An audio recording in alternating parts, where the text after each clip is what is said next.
Oi, pessoal, estamos começando mais um ROI Concast, o podcast aqui da Ciclo E-Commerce para ajudar você, gestor de e-commerce, a vender mais. E hoje aqui, com uma convidada muito especial, experiente de mercado também. Eu tô aqui com a Ana Pio, né? Ela é executiva de negócios da SAP, acertei, Ana? Acertou. Larga experiência aí no mercado de e-commerce. E ela veio aqui compartilhar um pouco com a gente da vivência dela, experiência, né? O que ela já viu funcionar nas diversas operações que ela teve oportunidade. E vamos conhecer aqui um pouquinho da nossa convidada. Oi, Ana. Tudo bem? Tudo bom? Prazer te ver pessoalmente.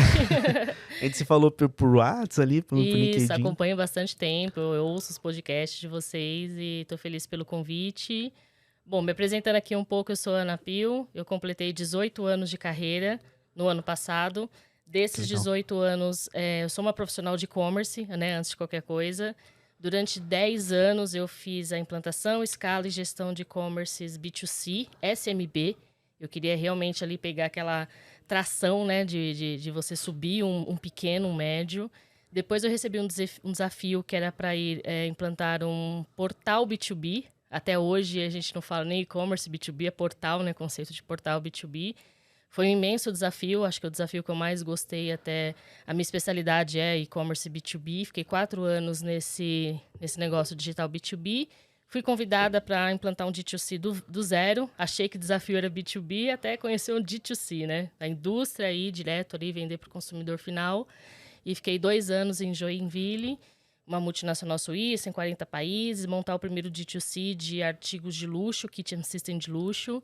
Que legal. E foi, assim, realmente um divisor de águas, foi o grande case da minha vida. E nisso passaram-se aí mais de 15 anos. Até que chegou a pandemia, fiz 40 anos na pandemia, falei, quero fazer transição de carreira, quero experimentar. Sempre me preocupei em ser uma profissional T-shaped, né? Que fosse especialista em alguma coisa e generalista em várias, né? E aí eu Legal. recebi o convite da RB, da Reckitt Benckiser, fabricante do Veja, do Naldecon, Luftal, Sustagem, enfim, né, multimarcas, uma CPG, para ser Account Executive de e-commerce. Então, de realmente pro outro lado do balcão ali, mas ser uma executiva de vendas dentro ainda de uma unidade de e-commerce. E foi, assim, realmente um grande aprendizado. Fiquei 1 ano ali aprendendo sobre PNL, sobre negociação, margem, sell-in, sell-out, trade. Foi incrível. Até receber o convite da SAP, qual eu demorei 3 meses para aceitar, porque de fato aí era uma mudança muito grande, né, para ir pro lado de provider. O pessoal falando, Aninha, não vai, não vai, não vai. Mas era uma oportunidade muito boa, né? Entendi qual que era a oportunidade. Estou lá quase 2 anos na SAP. A Que SAP é legal. muito conhecida como o RP, né? Mas a gente tem várias unidades lá. E eu estou na Line of Business, né? Que a gente chama de LOB de CX. Então, são 5 soluções de CX, vai da plataforma de e-commerce. É uma solução de engajamento e marketing incrível, chama Emarcis. Soluções de dados, né? Não só para consentimento, mas para gestão de dados, orquestração de dados, identidade única. E solução também de sales e service, Que né? legal. E atuo lá como uma business advisor. Então, com um lado consultivo mesmo, assim, de chegam os clientes, né? Para mostrar que as nossas soluções, o benefício de valor que tem, benefício de negócio que tem, é onde que eu atuo. Que legal. E é interessante que a sua movimentação, né, foi estar no e-commerce primeiro, né, ali no dia a dia de uma operação, para agora passar para uma de tecnologia que fornece a solução para e-commerce. De fora eu enxergo isso uma grande vantagem, né, Sim. porque você já tem uma visão 360 de uma operação de e-commerce, né, então Uhum. assim, eu acho que até para o lojista que vai conversar com você facilita, né, para você mapear, né, o que precisa para a operação dele, né. Eu acho que isso é super importante e bem legal, né? E aí, pegando essa questão da tua experiência no B2B e também no D2C, né? Que Uhum. você comentou, é um movimento que eu vejo, né? Diversas marcas fazendo. A gente percebeu isso também na pandemia, na Ciclo, né? Teve várias indústrias também entrando aí no mercado de e-commerce. E eu, particularmente, percebi vários desafios do lado deles, né? Um é como isso aqui funciona, porque nunca vendeu dessa forma, né? Sempre fabricou e teve seus representantes, Isso. né? Seus clientes comprando ali de outra forma, até se adaptar à tecnologia, processos, entender, poxa, como que eu organizo minha equipe agora dentro do Uhum. e-commerce, né? Eu acho que são pontos legais a gente abordar. É, como que funciona aí para as indústrias que estiverem nos assistindo, as marcas? Não diria só a implementação tecnológica, mas os pontos principais, né? Desde, né, tecnologia, gente, cultura, que eu acho que esse é um outro ponto, né? Conta um pouquinho pra gente aí das diferenças, né, de uma operação que tá tentando entrar aí no B2B ou no D2C, para uma convencional, né? Você tocou em pontos muito importantes, Felipe, até porque a gente tem que lembrar que o B2B, ele nasceu antigamente estritamente a venda por representantes comerciais.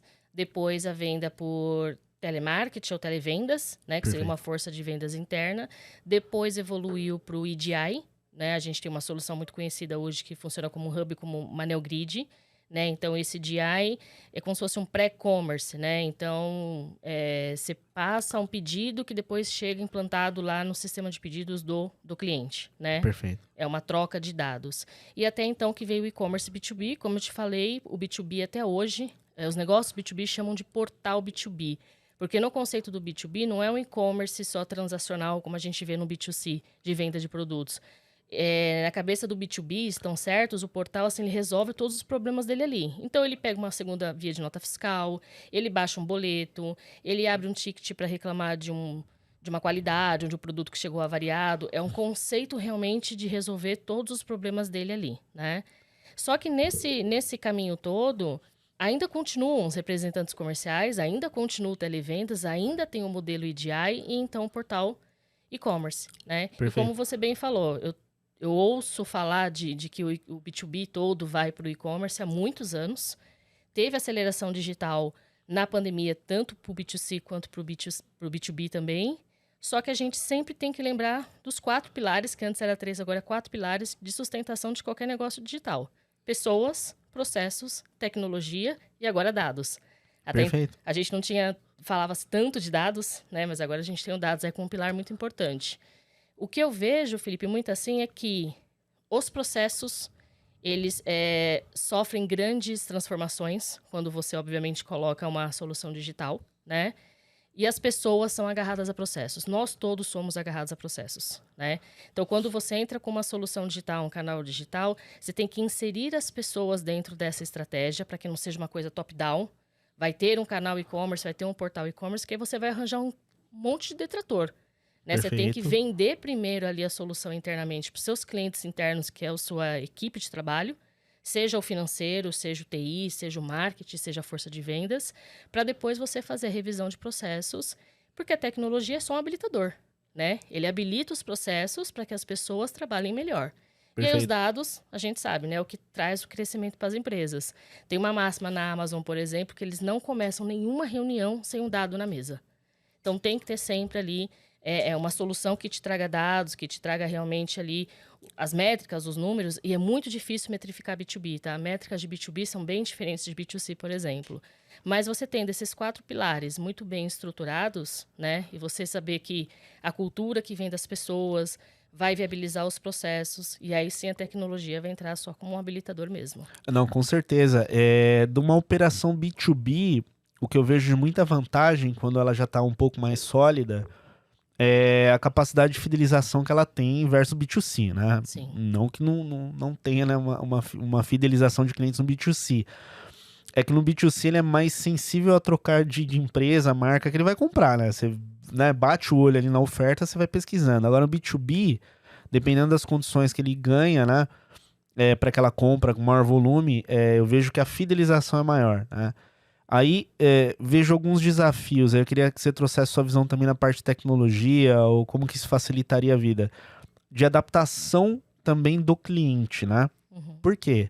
O B2B você tem também envolvido na parte da compra, em algumas empresas, o famoso comprador, né? Que vai negociar condições diferenciadas constantemente com o fornecedor dele, né? Como que isso parte agora para a tecnologia, né? Tanto nesse aspecto, que é o costume, né? Quanto na tecnologia mesmo. É possível customizar, né? Para determinado perfil de cliente, ele tem uma condição diferente, questão de, sei lá, não diria pontos, mas crédito também de compra, né? Qual que são essas vantagens aí? Como que funcionaria? Sim, sim. A venda B2B é uma das mais complexas que tem, né? Exatamente por causa de todos os interlocutores que tem.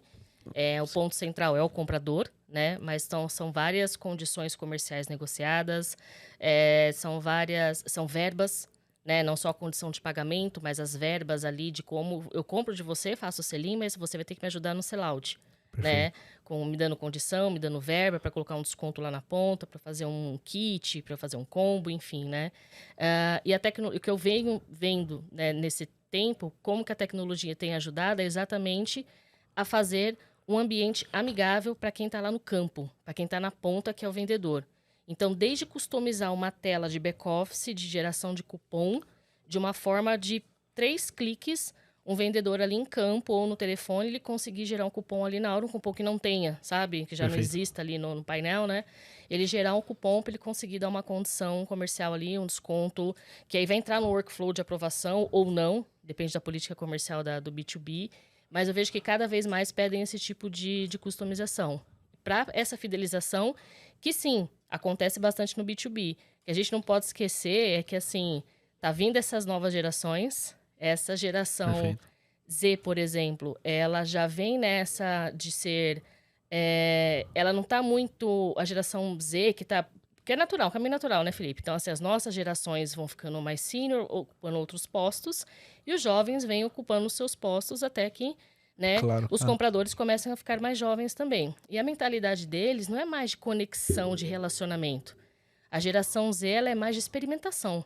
Então, se eu sou comprador B2B, você não me der essa condição comercial, não me der essas premissas aqui, eu vou mudar de aba, como eu mudo de aba do Magazine Luiza para o Mercado Livre. Nossa, interessante. Diferente, talvez, Você falou de geração, nunca tinha parado para pensar nisso no B2B. São cada vez mais jovens. Geralmente eu penso nisso no B2C, né? Ou ficar olhando a ponta, né? O consumidor que vai tendo certas mudanças. Mas é verdade, né? Tem uma certa mudança também na forma que ele enxerga, né? O parceiro ou o fornecedor, né? E eu acho que esses são pontos aí relevantes, né? E equipe, né? Você já participou de várias implementações, né? De operações.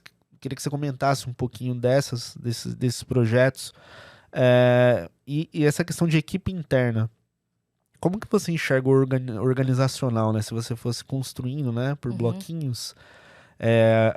O organizacional, assim, ideal, não diria o perfeito, né? Mas o ideal para que a direção tenha uma visão clara. Olha, eu preciso dessas e dessas pessoas, desses profissionais dentro da minha operação. Como que você enxerga isso pro B2B? Você tem que ter além da sua força de vendas dentro da sua estratégia, né? Falando aí quando você coloca um portal B2B, então dentro da sua estratégia, para esse pessoal de campo, mesmo seja força interna de vendas ou externa, você tem que dar ferramental, né? Seja com tecnologia, seja com uma tela mais amigável, você tem que dar o ferramental. Você tem que trazer para ele realmente ali a facilidade de ele poder distribuir os clientes dele, por exemplo, num low touch e high touch. Então, aqueles clientes que ele consegue levar para o digital é aquele cliente low touch que ele faz uma visita por semana. E o high touch é aqueles que vai querer a visita ali, né, 2 vezes por semana ou mais, uma ligação, tudo. Então, assim, você tem que ter ferramental para você atender um com portal e aplicativo, enquanto você atende o outro presencial, tirando pedido ali no seu app de vendas, né? Então, sua força de vendas tem que estar o que a gente chama de vendedor 4.0. Eu não gosto muito dessas nomenclaturas, tá? Desses buzzwords aí, mas vamos chamar aí de vendedor 4.0, que é mais conectado, engajado. Ele é um cara que vai ali opinar mais numa gestão de categoria, ele vai conseguir ver o estoque do cara, ele consegue ser um vendedor ali mais evoluído. Fora isso, você tem que ter, acho que os 2 principais pontos agora dentro do B2B é o cara de marketing e o cara de dados, né? A gente queria tantos dados e a gente agora tem muitos dados. Então, o que fazer com tantos dados? Às vezes você tem ali um dashboard, um Power BI, ou seja, a ferramenta que você tiver, que você tem ali 50 métricas para você olhar. E você precisa ver só de 4. O que o cara compra, quando ele compra, o que ele deixou de comprar, o que ele largou no carrinho. Dando um exemplo aqui. Perfeito. Às vezes só precisa de 4. Para você fazer uma retenção, para você fazer um pós-venda, para você fazer um trabalho em cima disso, né? Então, um cara de dados que seja bem analítico mesmo, mas que ele tenha também uma visão bastante estratégica. E um cara de marketing que é para ele saber realmente quantas vezes já não vi a gente, né, contratar a ferramenta de marketing e não ter uma pessoa ali realmente que saiba tocar um CRM, tocar uma ferramenta de engajamento, né? Você não precisa ser um super mega especialista, mas você precisa ter um head, né? Alguém ali responsável pelo marketing ali, para fazer o cara de dados te dar o insight e você faz a execução. Entendi. É uma composição bem interessante, né? É, eu vejo que tem operações que os líderes, né, do e-commerce, a gente até falou disso no episódio anterior, eles acabam tendo bagagens um pouco diferentes, né? Então, você tem pessoas com bagagem que vem de tecnologia, né? Outras pessoas de negócio, outras de comunicação, outras, né, marketing e outras comercial também dentro da operação. E aí são skills diferentes, né? Em questão de crescimento, né, ou rampagem de uma operação B2B, né? Vamos colocar assim, construindo do zero, né, uma operação B2B. Uhum. Você tem uma média do que ocorre de crescimento, por exemplo? Poxa, Felipe, muitas operações atingem, né, ali o seu ponto de equilíbrio. Eu sei que isso não é regra, né? Mas 6 meses, 7 meses, um ano e meio. Já vi casos de demorar um ano e meio, algumas operações chegarem no ponto, né, ideal para a empresa. Existe uma média que você considera? A média mesma do mercado é de 6 meses a 2 anos. Perfeito. Depende de você se é um B2B que você vende produto ou um B2B que você vende serviço, né? Eu dei mentoria esses dias para uma profissional que vende software, mas softwares mais simples de ser operado, como, por exemplo, consulta de CNPJ, consulta de Cefaz, sabe, na Receita, para saber se tem inadimplência. Modelos SaaS mais esses softwares simples de mais, assinatura. isso, do dia a dia ali. E que não precisava de grandes demos, de grandes demonstrações da solução, porque é simples, né? São software de consulta ali. E colocaram isso no e-commerce. E uma das primeiras vezes que eu tinha visto, né, colocar softwares ali para venda dentro de um e-commerce.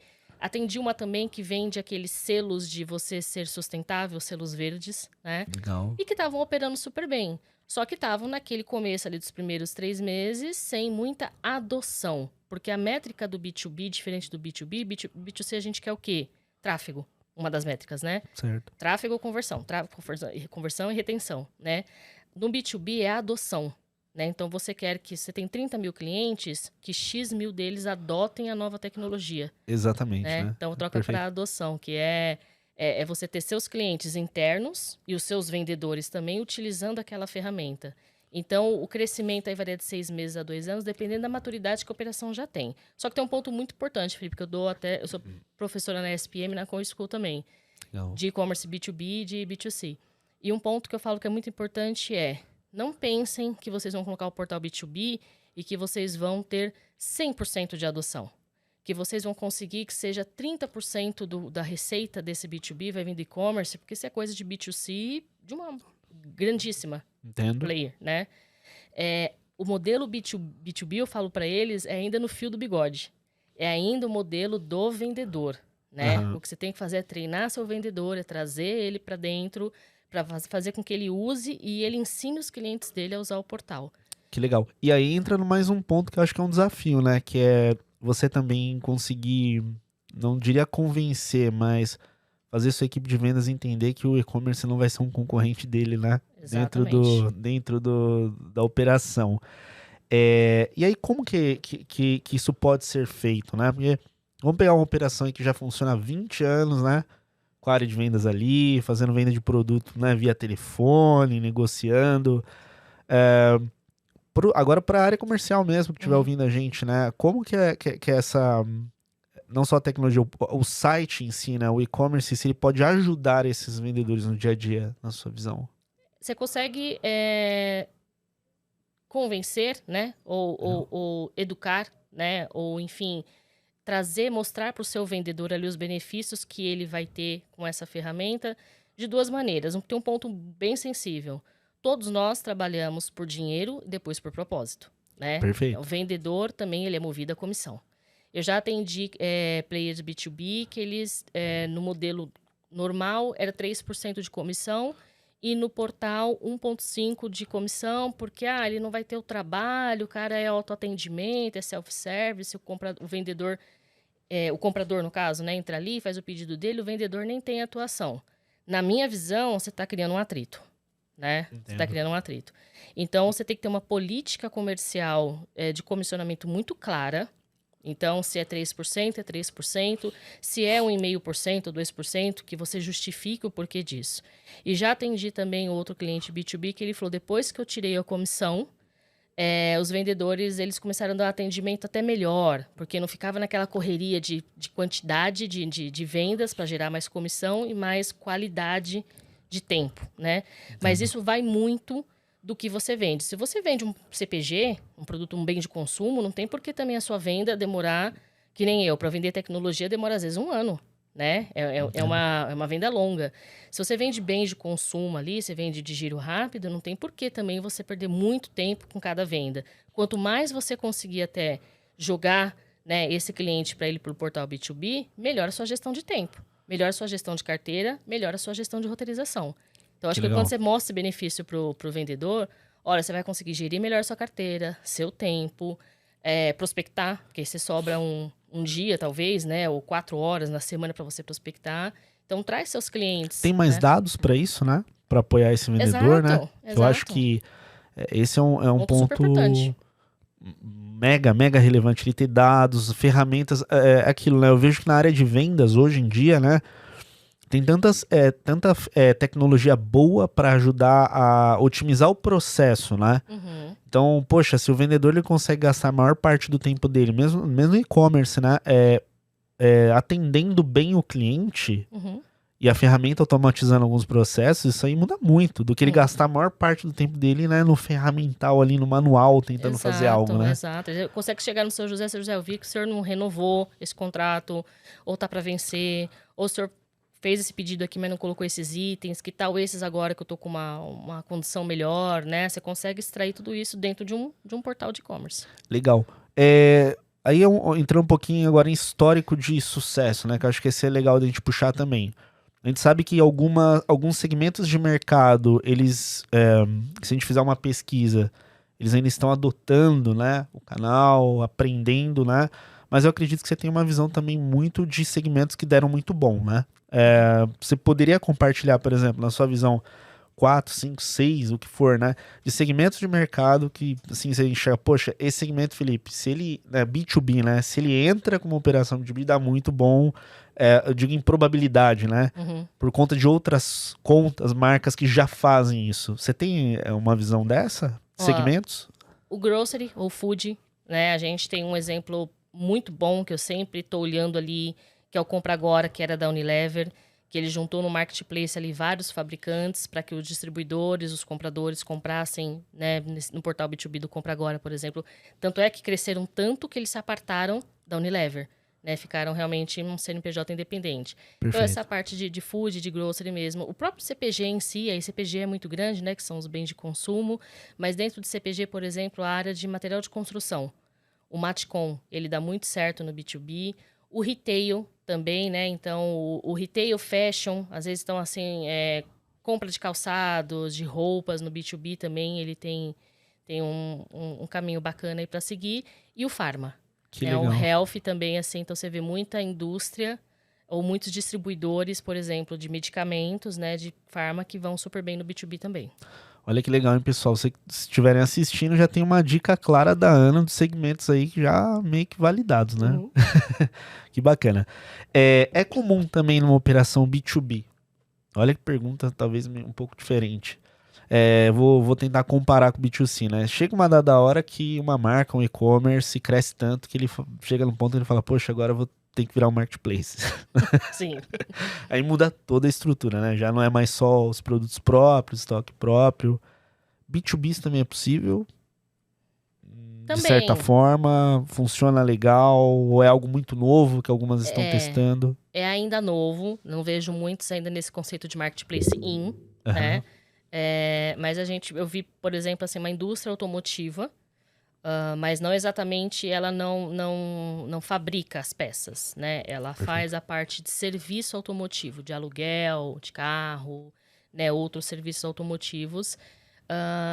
E aí é um B2B, porque aí é frota, né? Tudo mais. Entendo. Frota precisa de manutenção, carro precisa de manutenção. Nessa manutenção, você tem um contrato ali que a manutenção já está inclusa. Mas aí o seu José da mecânica compra a peça no Mercado Livre. Você não sabe a qualidade, mas você tem que assumir aquilo ali, a manutenção. Qual que é a ideia, né, deles, desse Marketplace In? É eles fazerem o caminho da rota de comprem as peças também com a gente. Que legal. Então, compra peças com eles garantem a qualidade, porque o que fazem? Conectam os fabricantes de peças automotivas no Marketplace In, dessa empresa que faz locação, né, de frota, para que quando dê um problema numa frota, dá diariamente, né, em carro, trocar um pneu, trocar, enfim, um amortecedor, você compra de mim, porque eu já tenho esse Marketplace aqui, que você compra as peças dos fabricantes que estão homologados comigo. Então, foi um dos poucos casos que eu vi de Marketplace In, né? Quando você vira um Marketplace, no caso, B2B. Poxa, super interessante, né?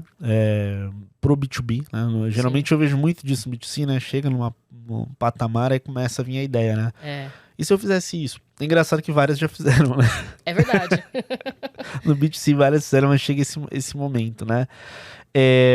Parte de tecnologia, né? O que você tem visto de diferente, né? Nesses anos, a gente tem diversas soluções, né? Se a gente pegar o ecossistema de e-commerce, é muita, né? Hoje tecnologia pro pequeno, médio, grande, mas o que você vê como tendência para os próximos anos, para as marcas, para as operações, na tua visão? O B2B no legado, né? No legado ali dele funcionar na parte de tecnologia, ele vai precisar da plataforma de e-commerce, ele tem a parte de sales e service ali dele, que é o sales, o aplicativo de vendas ali mesmo, que faz a venda, que faz o lead cai, como que ele faz roteirização, visita daquele lead, toda aquela gestão do lead. O service é aquela parte mais de ticket, né, do pós-venda. O que não víamos antes, a gente vê agora, são as soluções de Martech, de marketing, né? Porque no B2B era muito aquilo do vendedor. Sim. Te dou 8%, te dou 10%, te dou 90 dias a mais, né? E eu li recentemente, até para montar uma aula, que 77% de pessoas de B2B entrevistadas dizem que personalização vai colocar eles na frente da concorrência, sem chance até da concorrência chegar na frente. E você não via isso em B2B. Quando você falava de experiência do cliente, B2C, engajar o cliente B2B, ele já é meu colega, meu amigo, ele não vai comprar com outro. Ele emite o pedido, né? Praticamente. Exato. Né? Se você está numa CPG, tem um tal de JBP que você já amarra o cara por um ano, né? Que ele tem que fazer aqueles pedidos com você até gerar X milhões. É como se fosse um contrato. Então, você não ouvia tanto falar assim de solução de dados, né? Que precisavam tanto de dados como precisa agora, mas principalmente essa parte de personalização. Porque o B2B hoje, ele quer comprar como se ele fosse um B2C, ele quer ser atendido como uma pessoa única, né? Por trás de um CNPJ sempre tem um CPF. Então, essa parte de soluções que personalizam, não só dispara e-mail, tá? Personaliza a experiência mesmo dele ali. Eu sou a Ana Pio, que compro no Paraná, e estou dentro de um grupo de usuário desse B2B, que quando eu entrar no e-commerce vai aparecer um banner de promoção para mim. Eu não sei que tem mais 5 mil pessoas dentro desse grupo de usuários que eles montaram lá no back-office, mas eu sinto que a experiência é para mim. Então, é nesse nível que a gente vê hoje que os B2Bs estão operando. Que legal. E como entraria um planejamento, né, de mídia ou tráfego nesses casos, né? Se um e-commerce B2C, né, a maior camada ali fica, né, precisa gerar volume, então tem uma alta concentração em aquisição. No caso do B2B, que ele já tem, de certa forma, uma base sólida, como que funciona esse direcionamento, né? Continuam os mesmos canais, na sua visão, investindo em Google, investindo no Facebook ou qualquer outro canal para trazer um novo cliente B2B? Em paralelo, a base já conquistada, isso é válido? Na minha visão, sim, Felipe. Mas assim, se você falasse isso há 2 anos atrás, o pessoal ia falar assim, olha, B2B é evento e LinkedIn. Ok. Né? Como que você traz novos clientes? Evento, né? Vários eventos, e eu sou o B2B, né? Dentro da SAP, então a gente faz sim vários eventos, ou LinkedIn Ads, ou aqueles cold call, enfim, né? Todo aquele mapeamento para o Sales Navigator, enfim. Mas se você me perguntasse do ano passado para agora, embora seja uma visão minha já de muito tempo, é o que eu acabei de falar. Por trás do comprador tem um cara que acessa Instagram, né? Tem um cara que acessa Facebook, tem um cara que vai jogar no Google de repente ali, comprar um motor de retificação. Ele já tem 3 fornecedores disso, mas ele quer achar talvez um quarto porque a diretoria dele está pedindo. Perfeito. E aí você tem um anúncio no Google Ads ali, fechou. É, é interessante, né? Eu tenho amigos que tocam indústria, né? Uhum. E é interessante, assim, a lista imensa de fornecedores que ele tem. E quando você olha um pouquinho mais a questão digital dessas empresas, é muito difícil de achar elas. É verdade. Você fala, poxa, como é que você Maturidade acha? digital super baixa, né? E assim, não tô falando de empresas que faturam pouco, faturam bem, né? Mas por vários anos Uhum. foi feito dessa forma e algumas estão já se digitalizando, tendo uma presença, né, tanto visual quanto, né, a parte digital mesmo já um pouco mais relevantes, mas é incrível isso, né? Você olha, às vezes eu até perguntava para eles, meu, aqui tem mais de 2.000 empresas que vocês, né, compram. Mas aí eu jogo no Google, é difícil de achar elas. Sim. Ou acha, né, o telefone e é isso. É isso. Às vezes nem um formulário de contato, ou nem um. Enfim, né? Uma gestão do lead ali, às vezes não funciona. E isso é interessante, né, Ana? Porque se a gente ficar sempre. Vou comparar de novo, né? Tem segmentos, obviamente, que o marketing ele já é mais presente desde o início, né? Uhum. Igual você pega um exemplo de moda. Dificilmente você vê uma empresa de moda que nasce sem fazer marketing. Ela já começa a fazer desde o primeiro dia, Sim. né? Outras não, começam mais tentando vender de outras formas e depois vai pensar, né, no aspecto mais visual. Mas isso é muito, muito interessante, né? E aí nessa sua jornada, né? Você falou de eventos, que eu acho que é um item legal, porque também temos aqui na audiência, né, diversos profissionais no mercado de e-commerce que acompanham. Agora falar um pouco de carreira, network, né, os Uhum. eventos. Como isso contribuiu para você ao longo da tua carreira? Quanto que você considera importante também? Quais são os eventos que você acha que é legal Uhum. para o pessoal estar presente, né? Sim, sim. Eu mudei toda a minha carreira a partir do momento que eu dei esse start em networking, em gestão de marca pessoal, né? E isso desses 18 anos, só de 5 anos pra cá, que a Ana Pio se tornou quem ela é hoje, né? Ganhadora do Prêmio E-Commerce Brasil, profissional conhecida e tudo mais. Exatamente por essa questão de mapear os eventos, não vou dizer certos, tá? Mas você tem que ter ali mais ou menos o foco no que você quer atingir, se você é de marketing, se você é de e-commerce, se você é cross, se você Perfeito. é híbrido, se você às vezes é um profissional de RH, de dados. Então, você mapear e você estar presente fazendo de fato o networking, que não é aquela coisa de ficar escondidinho, o tempo, 100% do tempo vendo só as palestras, super importante também, mas você tem que circular, você tem que ir nos stands certo, você tem que se apresentar, falar quem você é, de onde que você veio, se interessar por aquilo ali. Então, isso me deu uma base hoje gigantesca de network. Eu funciono até como um hub de contatos para muita gente hoje, porque eu conheço todo mundo de todos os lugares. E o quanto Legal. isso é importante para os negócios, né? Porque eu não sou a Ana Pio da SAP, eu sou a Ana Pio, né? Então, assim, descolada do lugar que eu esteja. Então, é importante você fazer essa construção do profissional que você é, e estar presente nesses e-commerce Brasil, né? Acho que é super relevante estar em todos os eventos do e-commerce Brasil. Sim. A gente tem Digitalks também, a gente tem dos nossos amigos também que fazem eventos agora menores, né? E aí tem eventos agora, tem uma mudança de eventos agora que são mais os petit comitê ali, né? Então são eventos mais focados, com menor número de pessoas, que você Perfeito. consegue construir até um relacionamento melhor. Te abro que esse é um dos nossos desse ano, tá? É Da Ciclo. mesmo? Sim, Eu sim. acho super interessante esse tipo de evento. Não, é muito mesmo, né? Até pro pessoal que estiver acompanhando aqui, não é só uma estratégia de marketing, vendas, mas assim, a conexão mesmo. Uhum. Isso é super importante. Você se interessar em entender o que aquela pessoa faz, por que ela faz, quais são os desejos, as dores que ela enfrenta no dia a dia. Isso muda muito, né? A forma que você enxerga as coisas e as oportunidades elas vêm Sim. depois, né? Isso é muito importante. Questão também de consumo de conteúdo, Ana. O que você gosta de consumir? Livro, podcast, vídeos no YouTube? Sim, olha, quando eu dou mentoria sobre carreira e algumas dicas que eu dou, que seja curioso, né? Que é para você se manter antenado o tempo todo dentro da operação que você tá, né? Não é só naquela sua caixinha, seja curioso para saber. Estão contratando uma tecnologia aí, estão com uma estratégia de crescimento ali, é você ser curioso dentro da empresa. Você fazer o network, que eu chamo de ser político, hoje você falar de ser político parece não é um termo que está muito bem associado, mas o ser político é você transitar bem, você ser flexível e adaptável, né?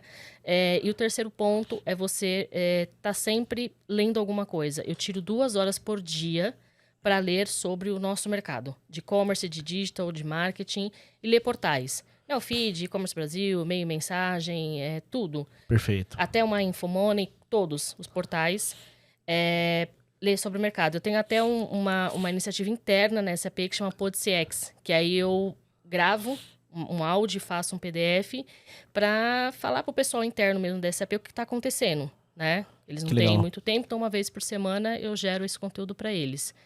Podcast, então, na hora ali que eu tô na esteira na academia. E livros, comecei a retomar esse ano, Felipe. Fiquei um tempo sem livros físicos, aí a gente fica tanto no digital, né? E os livros físicos agora eu tô retomando, mas eu tô lendo agora a última Jornada do Cliente. Olha que legal. Jornada do Cliente. Eu confesso que eu tenho mais facilidade com vídeo, né? Quando eu vou absorver aprender algo. Vídeo e áudio. Vídeo e áudio. Vídeo e áudio.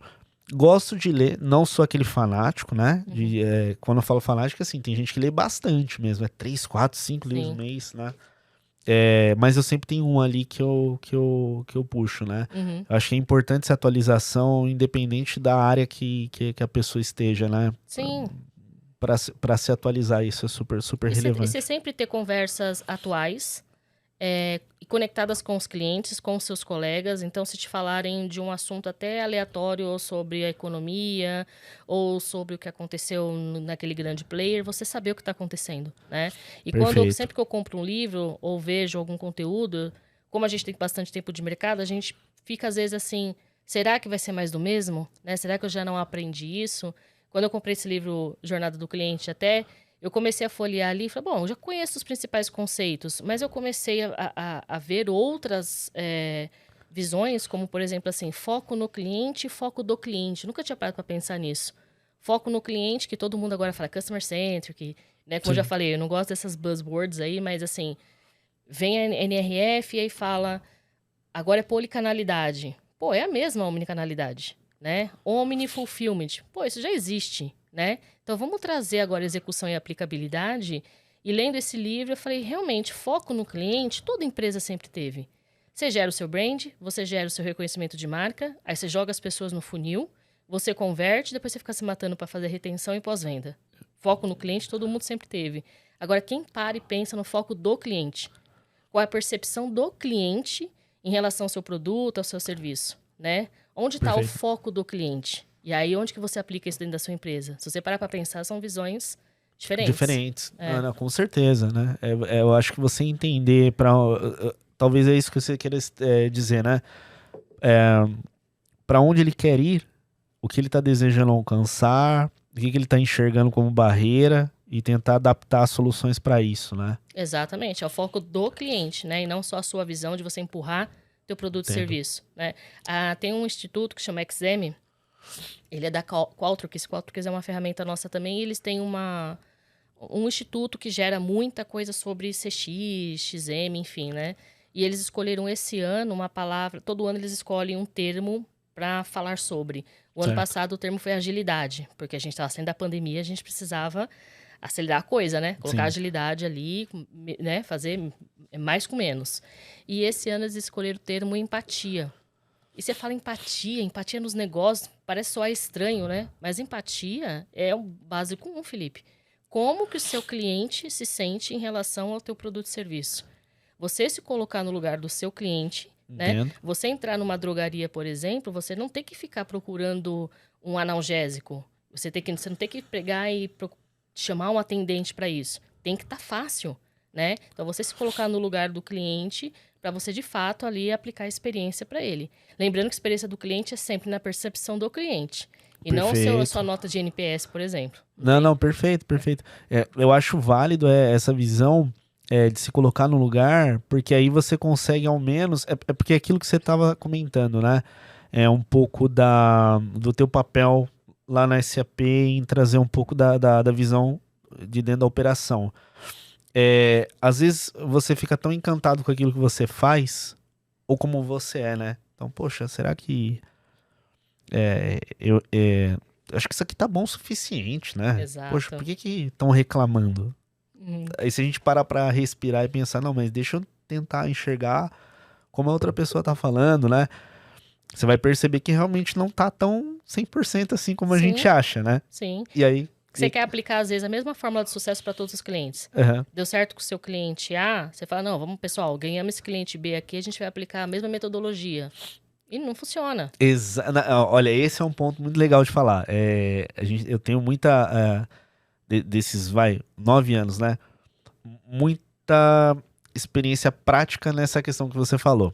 E é por isso que eu gosto de compartilhar a seguinte questão. É legal ter a questão dos dados Uhum. para dar norte. Tem a questão também da gente ter algo validado para ir Boa. pilotando. Agora, se vai ser igual o resultado de uma outra marca, não. Pode ser que seja mais ou um pouco menos, mas Uhum. igual dificilmente é. Exatamente igual.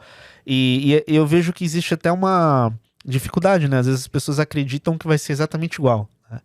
Vamos supor, você está em software agora. É como se uma empresa desenvolvesse também um RP e ela acha que ela vai ter um resultado exatamente igual da empresa que você está. Pois é, não funciona. Fazendo as mesmas coisas. E às vezes não funciona, né? Não funciona porque ela tem que ter a característica dela, o jeito dela fazer. Sim.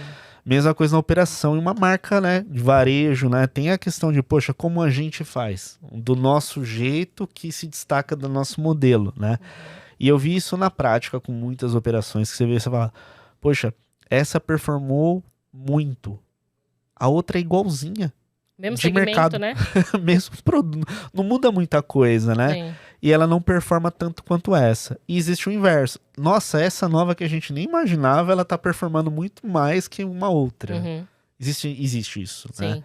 Mas eu acho que essa questão de estatística, ó, tem pelo menos uma base sólida informando que para esse segmento tá indo, né? Sim. Para esse mercado tá indo bem. Eu acho que pelo menos dá uma base mais segura, né? Pra gente avançar, Isso, mas aí validado, né? Mas aí você sempre tá ali nas reuniões de feedback com o seu cliente, você tá disposto a ouvir, né? Quando a gente perde contratos, por exemplo, óbvio, né? Não me interessa, assim... Às vezes sempre barra naquele negócio preço, né? O preço concorrente, tal, não sei o que, tal. Mas me interessa mais saber, assim, peraí, mas por que a gente perdeu? Né? Quais outros pontos, O além de real, né? O preço? motivo real, O né? real. Ah, não, o concorrente A, ele conseguiu porque ele tá mais flexível aqui. Ou a gente perdeu porque aqui. Então, assim, o porquê? É na percepção do cliente que a gente traz o insight, o customer insight para dentro do negócio, que a gente consegue... Às vezes você não consegue... Dentro de software, você não consegue mudar o produto, né? Certo. O produto, ele é evoluído de acordo com o time de produto, global, enfim, tudo isso. Mas, às vezes, você consegue trazer a venda de valor daquela funcionalidade ali, que às vezes você não fez tão bem, né? Entendo. Então, é a mesma coisa acredito que como vocês, né? Deu certo com um, vamos ver na percepção do cliente por que talvez não esteja dando tão certo com ele, né? O que ele acha, de repente, Sim. que pode ser melhorado aqui. E procurar sempre aplicar aquilo que é o melhor para ele. Sim. Né? Então, poxa, se esse item não está funcionando, por que você correu o risco de perder todos os outros itens que você tem funcionando bem por causa de um? Remove esse e tenta colocar outro. Acho super, super legal. Queria que você comentasse um pouquinho também, né? Você comentou comigo um pouquinho das soluções tecnológicas, né? Voltada a marketing também. Se você puder destacar aqui para o pessoal, né, essas inovações, o que a gente tem de melhor aí da SAP? Ótimo. Bom, das 5 soluções que a gente tem, a plataforma de e-commerce, que ela já é super consolidada, a gente está em grandes marcas, uma das maiores marcas, a gente está na Arezzo, por exemplo, né, que tem diversas marcas. A gente tem a solução de dados, a gente tem a solução de sales e service, e a gente tem agora, 2 anos para cá, quase 3 anos para cá, a menina dos olhos, que a gente tem uma solução de Martech, que chama Emarcis, né? A SAP, como todas essas big techs, ela compram soluções que estão dando super certo e coloca para dentro, né, dentro do portfólio. E é uma solução que ela faz toda a parte de engajamento, faz toda a parte de personalização do cliente one-on-one ali. Ela realmente, assim, eu fico encantada. Eu falei assim, poxa, entrei no mesmo pool de paixão da SAP, que são apaixonados, né, pelos produtos. Mas o Emarce, realmente, assim, ele da aquisição até a retenção, Ele usa toda uma parte preditiva de inteligência artificial, ele sabe que hora que você abre o e-mail, se você gosta do SMS ou não. Não é só naquela base de cross-sell, upsell, o objetivo dele são os indicadores de negócio. É a única plataforma omnichannel orientada para objetivos de negócio. É muito legal. Aí a gente estava até comentando, né, da solução. No caso, então, a jornada, ela ajuda muito na questão de fidelização também, correto? Também. Da base. Apoia também na aquisição de também novos usuários. Ela tem ela conecta com o seu Ads, né? Então, você está fazendo Ads em Instagram, Facebook, então ela conecta com o seu CRM Ads. Ela te dá um painel, assim, de dashboard com várias métricas. E ela fala assim, olha, esse mês, esse indicador aqui baixou 7%. Você clica lá, ela já cria toda a estratégia, toda a tática, né? E aí você fala, não quero que use SMS, só use e-mail, quero que coloque um CRM Ads aqui, mas ela já é orientada a mais de X mil casos de negócio no mundo. Quem usa Red Bull, Disney. Aqui no Brasil, a gente tem vários clientes, que acho que até por compliance não posso citar, mas assim, a gente tem diversos clientes aqui no Brasil. E tem um cliente, por exemplo, que o segundo maior canal de venda dele na Black Friday veio do Emarsis. Poxa, olha que interessante, né? É importante, né, pensar em toda essa jornada, né, do cliente, no final das contas, né? Eu acho que esse dá uma diferenciação muito grande, né? Às vezes até reparo isso em alguns projetos, quando a gente se depara com uma empresa que realmente ela tem um baita de um potencial de melhorar esses pontos de contato em vários canais, várias mídias, e às vezes não faz. Não faz. E lembrando que personalização não é lá, olá Felipe, bom dia. Não é o token que você coloca ali para personalizar seu nome, né? É saber realmente que de acordo com a sua navegação, não é só um cross-sell e upsell de outros produtos. É baseado em que outras pessoas que têm o mesmo comportamento de compra do Felipe, eu vou oferecer o que eu ofereci para os outros e deu conversão, eu vou oferecer para você também. Então, e é difícil definir, né, Felipe? Assim, você definir segmento, definir persona, é muito complexo. Mas a partir do momento que você consegue ter um ferramental, uma tecnologia que te ajuda nessa parte, pelo menos o braçal ali, o operacional, você tira do teu time e deixa mais estratégico de olhar para os dados e para a estratégia. Legal. E de certa forma, tomar ali uma decisão para uma direção mais assertiva, né? Exatamente. É o tal do data-driven. Legal, perfeito. Ana, estamos no finalzinho do episódio aqui. Eu queria te agradecer de novo pelo seu tempo, assim, demais te conhecer e também da sua vivência. Eu tenho certeza que o pessoal aqui deve ter gostado muito. E aí eu sempre peço, né, os contatos no final do nosso episódio, né? Como que o pessoal que está assistindo aqui a gente pode se conectar com você? Ótimo. Eu que agradeço, Felipe, agradeço o pessoal todo que vai ouvir esse episódio. É um prazer enorme te conhecer pessoalmente, né? A gente já se conhece de mercado. Eu tô mais ativa em relação profissionalmente, realmente no LinkedIn. Então, colocar a Ana Pio ali no LinkedIn, vai me achar ali. Tem um troféuzinho no começo por causa do prêmio do e-commerce Brasil, no LinkedIn como Ana Pio. Tô no Instagram também, meu Instagram é mais pessoal, mas Ana Pio ali no LinkedIn eu tô sempre postando. Legal. Pessoal, se conectem aqui com a Ana, ó, troca uma ideia com ela lá, manda um inbox pra ela, né? Pode mandar.